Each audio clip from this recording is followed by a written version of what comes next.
Journalist association Telangana మహిళా commission పై high court ఆగ్రహం వ్యక్తం చేసింది. సినీ నటులు నాగచైతన్య, శోభిత ధూళిపాల విడాకులపై జ్యోతిష్యం చెప్పినందుకు వేణుస్వామిపై మహిళా కమిషన్ కు ఫిలిం జర్నలిస్ట్ అసోసియేషన్ ఫిర్యాదు చేసింది. దీనిపై వేణుస్వామి వివరణ కోరుతూ మహిళా కమిషన్ నోటీసులు ఇచ్చింది. దీంతో ఆ నోటీసులను సవాల్ చేస్తూ వేణుస్వామి హైకోర్టులో పిటిషన్ వేశారు. ఆగస్టు 28న ఈ పిటిషన్ ను విచారించిన హైకోర్టు మహిళా కమిషన్ నోటీసులు చెల్లవంటూ తీర్పిచ్చింది.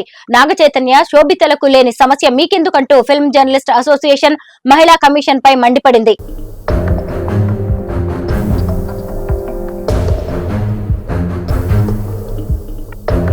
ఇటీవల నాగచైతన్య, శోభిత నిశ్చితార్థం జరిగిన విషయం మనందరికీ తెలిసిందే. అయితే ఆ రోజే వేణుస్వామి వారి జోస్యం చెబుతూ 3 ఏళ్లలోనే వీరిద్దరూ విడిపోతారని సంచలన కామెంట్స్ చేశారు. మరో మహిళ ప్రమేయం కారణంగా 2027లో ఈ జంట విడిపోతారని అంచనా వేసి వివాదానికి తెరలేపారు. వీరిద్దరి జాతకాలను వేణుస్వామి విశ్లేషణ చేసిన వీడియో బాగా వైరల్ అయింది. దీనిపై తెలుగు ఫిల్మ్ జర్నలిస్ట్ అసోసియేషన్ ఫిర్యాదుతో మహిళా కమిషన్ వేణుస్వామికి నోటీసులు ఇచ్చింది. దీంతో వేణుస్వామి హైకోర్టును ఆశ్రయించారు. ఈ నేపథ్యంలోనే హైకోర్టు తాజాగా మహిళా కమిషన్ నోటీసులపై ఆగ్రహం వ్యక్తం చేసింది.